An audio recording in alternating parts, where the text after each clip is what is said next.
বলেন বান্দারা তোমরা আমি আল্লাহর নিয়ামতের কথা তোমরা স্মরণ করো, তোমরা আমি আল্লাহর নিয়ামতের কথা স্মরণ করো।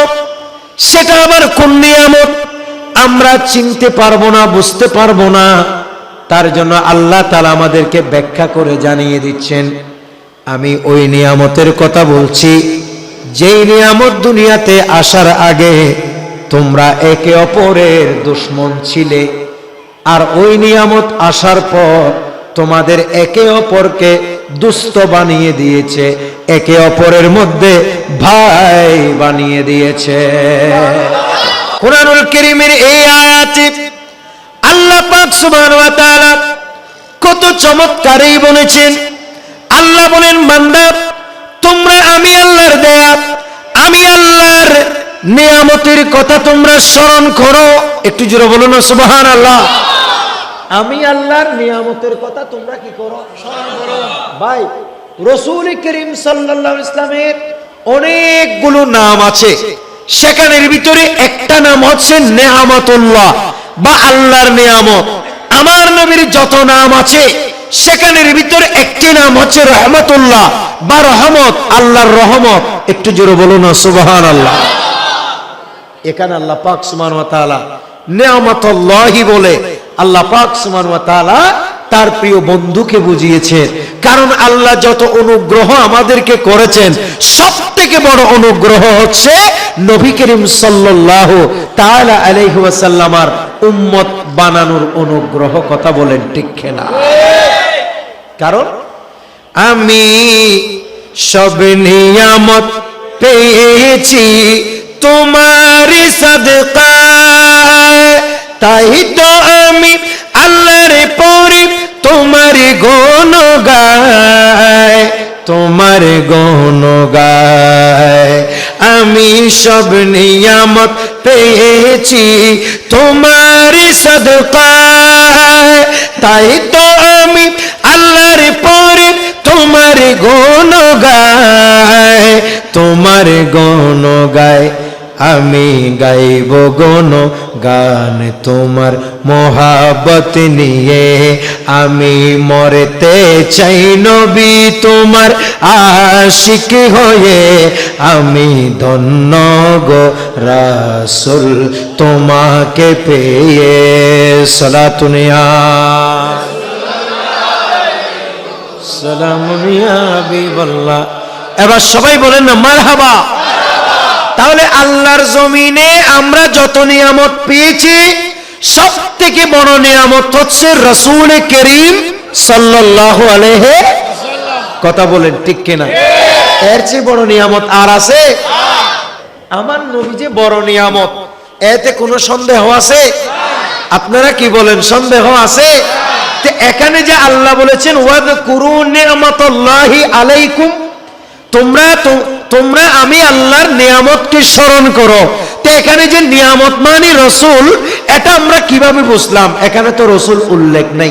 আল্লাহ পরের অংশে ব্যাখ্যা করে দিচ্ছেন, ইয কুনতুম আদাআন ফাআল্লাফা বাইনা কুলুবিকুম।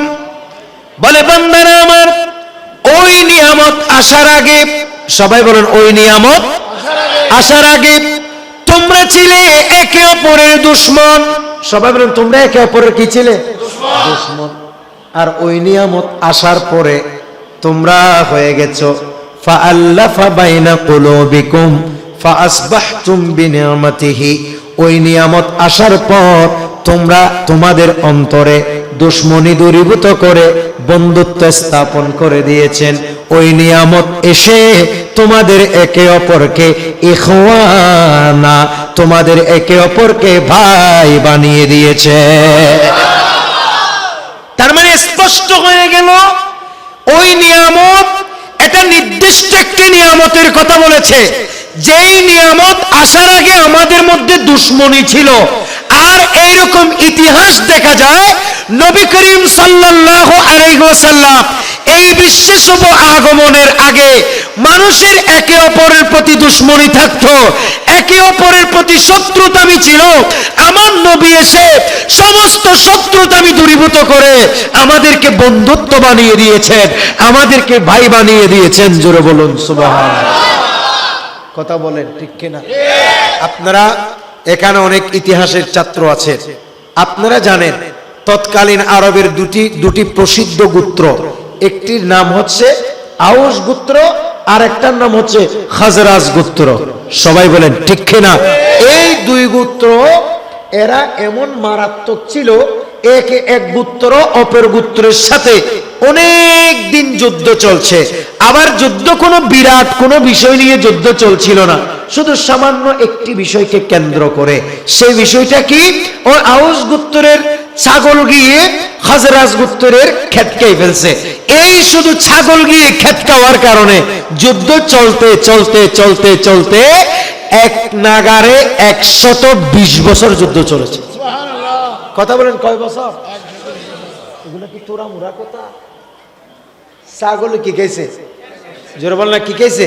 খেত। এটার জন্য দাদারা যুদ্ধ করছে, দাদারা কেউ যুদ্ধ করে মরছে আর কেউ এমনি মরছে। তারপরে আবার বাবারা করছে, বাবারা করতে করতে নাতিরা করছে, নাতিরা করতে করতে ফুতিরা করছে, এ ফুতিয়ে করতে করতে হুজুর করিম সাল্লাল্লাহু আলাইহি ওয়াসাল্লামের শুভ আগমন হয়ে গেছে। একটু জোরে বলুন সুবহানাল্লাহ। আচ্ছা, তৎকালীন আরবে কি কাবিল মানুষ, বিচারক মানুষ ছিল না? কিন্তু সবাই বিচার করছে, করার পরেও সমাধান করতে পারে নাই। সবাই বিচার করছে, কিন্তু একটু করে কয়েকদিনের জন্য যুদ্ধ বন্ধ হয়েছে, কিন্তু শত্রুতামি বন্ধ হয় নাই। কথা বলো, শত্রুতামি বন্ধ হয় নাই। প্রিয় ভাইরা আমার, আল্লাহ পাক সুবহানাহু ওয়া তাআলা সেদিকে ইশারা করেছেন। আমার নিয়ামত এমন এক মহান সত্তা, যিনি আসার আগে তোমাদের একে অপরের মধ্যে শত্রুতামি ছিল। একটু সুন্দর করে বসো। কি ছিল? শত্রুতামি। জোরে বলেন, কি ছিল? আমার ওই নিয়ামত আসার আগে তোমাদের একে অপরের মধ্যে ছিল চরম শত্রুতা, আর তিনি তোমাদের মাঝে এসে একে অপরের হৃদ্যতা ভালোবাসা তৈরি করে দিয়েছেন। তার মানে আমার নবী যখন আসলেন, আউস এবং খাজরাজ গোত্রকে রাসূলুল্লাহ এমন ভাবে তাদের মধ্যে ভ্রাতৃত্বের বন্ধন তৈরি করে দিয়েছে, একে অপরকে দেখলে আগে যুদ্ধ করত, একে অপরকে দেখলে আগে অস্ত্র নিয়ে দৌড়াইতো। অথচ আমার নবী তাদেরকে যখন ভালোবাসা তৈরি করে দিয়েছে, তারা একে অপরকে বুকে নিয়ে আদর মুহাব্বত করতে শুরু করছে। প্রিয় ভাইয়েরা আমার, এই জন্য আল্লাহ পাক সুবহানাহু ওয়া তাআলা কুরআনুল কারীমে আমার নবীর প্রশংসা করছেন, আমার নবীর পরিচয় দিচ্ছেন। বলে, বান্দারা আমি কোন নিয়ামতের কথা বলছি জানোনি? যেই নিয়ামত আসার আগে তোমাদের মধ্যে দুশমনী ছিল, কিন্তু তিনি এসে তোমাদেরকে বন্ধু বানিয়ে দিয়েছে। ভাই, নবী করিম সাল্লাল্লাহু আলাইহি ওয়াসাল্লাম আসার আগে এমন ভাবে আমাদের ভিতরে, মানুষের কলবের ভিতরে এমন হিংস্রতায় ভরে গিয়েছিল, বাবারা মেয়ে সন্তান জন্ম নেওয়ার সাথে সাথে তাদেরকে জীবন্ত ফুটে ফেলার মতো এরকম জঘন্য বর্বরতার সমাজ প্রতিষ্ঠা হয়ে গিয়েছিল। কথা বলেন ঠিক কিনা? বাবা মেয়ে সন্তান জন্ম নিলে সাথে সাথে জিন্দা কবর। সবাই বলেন, সাথে সাথে জিন্দা। একটু জোরে বলবেন না নাউজুবিল্লাহ। হুজুর করিম সাল্লাল্লাহু আলাইহি সাল্লাম কেমন এক মহান নিয়ামত, একটু জোরে বলবেন না সুবহানাল্লাহ। এক সাহাবীর জীবনীতে আছে, তিনি নাকি তিনার জীবনে 85টা জীবন্ত নারীকে, জীবন্ত কন্যাকে কবর দিছে। আর একটু জোরে বলবেন না নাউজুবিল্লাহ। কয়জন? 85 জন। আর যে কবরস্থানে দিছে, এই কবরস্থানটা এখনো আছে। আর আপনারা যারা গেছেন আল্লাহর ঘরে, যারা মক্কাতুল মুকাররমায় গিয়েছেন, আপনারা দেখছেন জবলে উমরের পাশে, আপনারা দেখছেন সেই কবরস্থান এখনো আছে। এটাকে অনেক চেষ্টা করার পরেও কোনোভাবে কোনো সংস্কার ওখানে করা যাচ্ছে না। 85টা নিষ্পাপ কন্যা সেখানে একজনে একা দাফন করেছে। তার মানে মানুষের ভিতরে হিংস্রতা কিভাবে পড়ে গিয়েছিল চিন্তা করে দেখেন। সমস্ত হিংস্রতা বিদূরিত করে যিনি ভালোবাসার প্রতিষ্ঠাতা, যিনি ভালোবাসা প্রতিষ্ঠা করেছেন এই বিশ্বের বুকে, তিনি হচ্ছেন নবী রহমতুল লিল আলামিন। জোরে বলেন, তিনি হচ্ছেন নবী রহমতুল লিল আলামিন। আমরা এমনি দুনিয়ার কত ভালোবাসা দিবস পালন করি, সেখানে আমাদের কোনো ফতোয়া নাই। আমরা দুনিয়ার কত কাবজাব দিবস পালন করি, সেখানে আমাদের কোনো সেটা নিয়ে আমাদের কোনো ধরনের কোনো আপত্তি নাই। এমনকি করতে করতে দুনিয়ার সমস্ত আইয়া গুইয়ে যত ডে আছে, সমস্ত ডে আমাদের এক এক বাপ একেবারে বাপসাপ নিয়ে পালন করা হয়। অথচ হুজুর করিম সাল্লাল্লাহু আলাইহি ইসলামের এই মিলাদ, এটা তো গোটা বিশ্বের মুসলমানের প্রত্যেক দিন পালন করা উচিত। কথা বলেন ঠিক কিনা?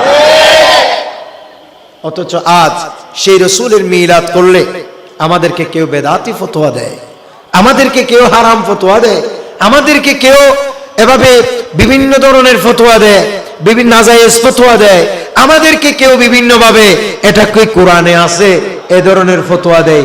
তবে আমি স্পষ্ট জানিয়ে দিতে চাই, আমার রসুলের মিলাদের কথা কোরআনে কে আছে? এই কথার জবাবে আমি একটাই কথা বলি, সেটা হচ্ছে আল্লাহর 30 পারা কালামুল্লাহ পুরোটাই হচ্ছে আমার রসুলের মিলাদুন নবীর দলিল। কথা বলেন ঠিক কিনা? কিভাবে? কথা একটা বলে গেলে হবে না, কিভাবে দলিল পুরাটা? আল্লাহ বলেন, বল হুয়া কুরআনুম মাজিদুম ফি লাওহিম মাহফুজ। একটু জোরে বলুন সুবহানাল্লাহ। আল্লাহ বলেন, বান্দারা, কোরআনুল কারীম এটা যুগে যুগে বছরের পর বছর এটা ছিল লৌহে মাহফুজের মধ্যে সংরক্ষিত। তার মানে এই কোরআন লৌহে মাহফুজ থাকার পরেও এতদিন আসে নাই, এতদিন দুনিয়াতে আগমন করে নাই। যখন আমার রসুলের মিলাদ হয়েছে, আল্লাহর হাবিবের যখন আত্মপ্রকাশ হয়েছে, আল্লাহর কালাম আসতে শুরু হয়েছে, অতএব প্রমাণ হয়ে যায় আমার রসুলের মিলাদ যতদিন হয় নাই, কোরআনও ততদিন আসে নাই। আমার নবীর মিলাদও হয়েছে, আল্লাহর কোরআনও দুনিয়াতে তশরিফ এনেছে। প্রিয় ভাইয়েরা আমার, নবী করিম সাল্লাল্লাহু তাআলা আলাইহি ওয়াসাল্লামের মিলাদ আমাদের পালন করা দরকার আছে না নাই? আরেকটু জোরে মনে আছে না নাই? আল্লাহর হাবিবের মিলাদের ব্যাপারে কোরআনুল কারীমের অসংখ্য আয়াত, বিশেষ করে সূরা ইউনূসের 58 নম্বর আয়াত খুলেন, সেখানে আল্লাহ পাক সুবহানাহু ওয়া তাআলা স্পষ্ট আমাদেরকে নির্দেশনা দিচ্ছেন, আউযু বিল্লাহি মিনাশ শাইতানির রাজীম, কুল বিফাদলিল্লাহি ওয়া বিরহমাতিহি ফাবিযালিকা ফালইফরাহু। আল্লাহ বলেন, রাসূল আপনি বলে দেন, হে আমার উম্মতেরা, তোমরা আল্লাহর ফজল এবং রহমত পেয়ে খুশি উদযাপন করো। কথা বলেন, কি উদযাপন করো? আল্লাহর ফজল মানে হচ্ছে মনে করেন কোরআনুল কারীম, আর রহমত মানে হচ্ছে দয়াল নবী রহমতুল লিল আলামিন। একটু জোরে বলুন সুবহানাল্লাহ। নবীজি রহমত, এতে কোনো সন্দেহ আছে? আল্লাহ তো নিজেই বলেছেন, ওয়ামা আরসালনাকা ইল্লা রাহমাতুল লিল আলামিন। আল্লাহ বলেন, তোমরা ওই রহমত পেয়ে খুশি উদযাপন করো। যে খুশি উদযাপন করে যে অনুষ্ঠান, সেটার নাম ঈদে মিলাদ। জোরে বলেন, সেটার নাম ঈদে মিলাদ। আজি ঈদে মিলাদুন নবীর মাহফিল চলতেছে, আজি ঈদে মিলাদুন নবীর মাহফিল চল, আনন্দ উল্লাসে সারা জগতে ভরেছে, আনন্দ উল্লাসে সারা জগতে ভরেছে, আজি ঈদ মিলাদুন নবীর মাহফিল চল, পশু পাখি বৃক্ষলতা মানব আর দানব নারায়ে সালতে বলে করতেছে উৎসব। সেই উৎসবের দোলে না দোলে, সেই উৎসবের দোলে না দোলে নূরের বাতাসে, আজি ঈদ মিলাদ দোন নবীর মাহফিল চলতেছে, আজি ঈদ মিলাদুন নবীর মাহফিল চলতেছে। সালাতুনিয়া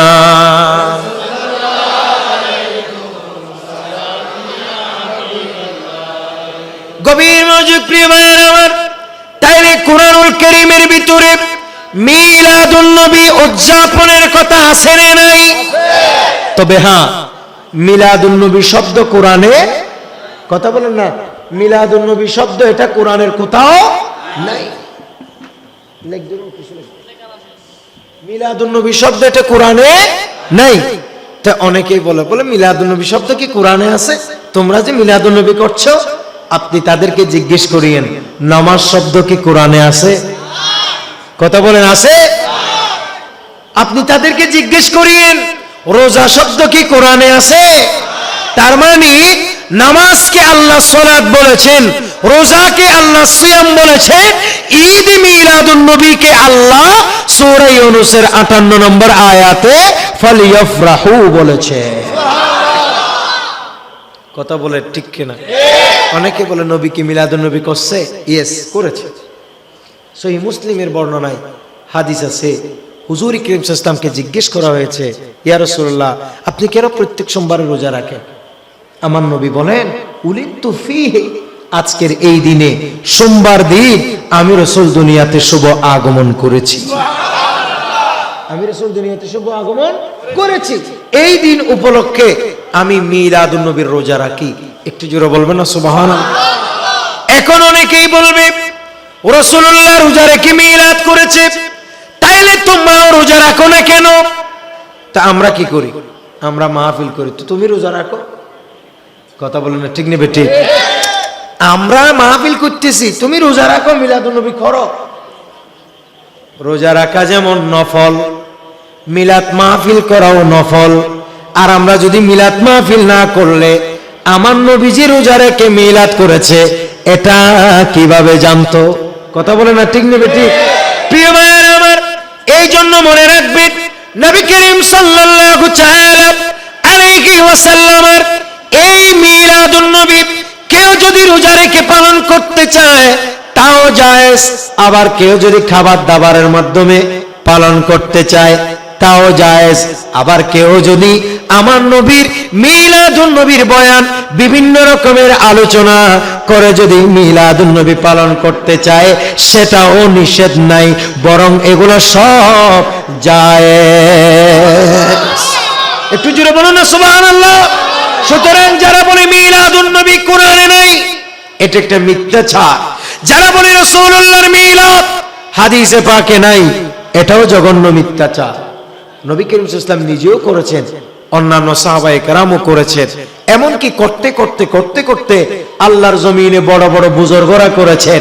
আমার নবী দুনিয়াতে আসার পরে যেভাবে মিলাদ হচ্ছে, আপনারা দেখবেন যে আদম আলাইহিস সালাম থেকে শুরু করে বাবা আব্দুল্লাহ পর্যন্ত যুগে যুগে প্রত্যেক নবীর জামানায় সেই জামানার সিস্টেমে আমার নবীর মিলাদের আলোচনা ছিল।